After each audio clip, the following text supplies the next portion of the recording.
The process that relates to units, I think one needs to clarify that the province built those units around 2009, and they were never allocated purely because there was a lack of infrastructure, or there was no infrastructure in the space in terms of water, sanitation, and electricity.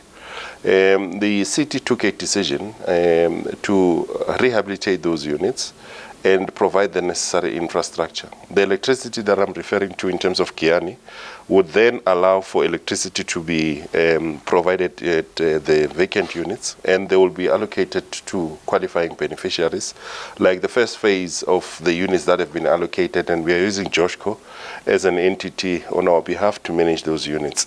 Some that have been completed or rehabilitated and provided with services have been occupied for the longest of time. Then the Guyana portion would be allocated to qualifying beneficiaries once all the infrastructure has been connected, to avoid challenges of giving units that are incomplete. Let me clarify that issue. The hostel is under the domain of the Department of Human Settlements in the city. If there are services that are required, the department will issue an instruction, like we've issued an instruction to City Power to electrify the area. The provision of water and sanitation would instruct Joburg Water. Joburg Water does not have the sole responsibility to provide water. They act on instruction. Because of the provide water, they are not in the process of managing the hostel. We manage the hostel, but you need to take into account that the hostel was built in the old apartheid era.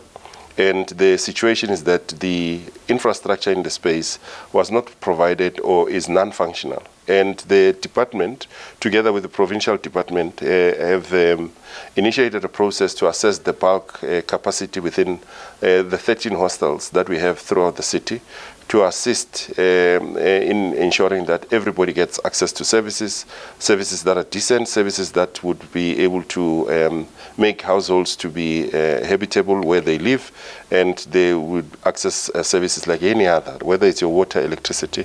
So province is in the process of assessing the bulk infrastructure in the area. They'll determine how much is needed. The two governments would work together to make sure that services are provided. As you know, that we get infrastructure funding from national, would then have to plan for that hostel to be provided with the necessary infrastructure. Second of all, we have to rehabilitate or rebuild the units from scratch, because of this infrastructure, and the condition of the buildings is not habitable for people to live there. So it's not a 1 day or a 1 year process. We need to finalize planning process as well. Because of it's a farm portion, it needs to be converted into what we call a township that would be integrated into the nearby community of Diepkloof, so that we are able to deal with the holistic picture of integrating the hostel with the community, and the necessary infrastructure would be provided once that has been finalized. We know that we have taken time to be able to do these processes, but we had to plan with both governments putting their resources together and making sure that this additional space that is also identified to decant or to relocate the affected beneficiaries within the space.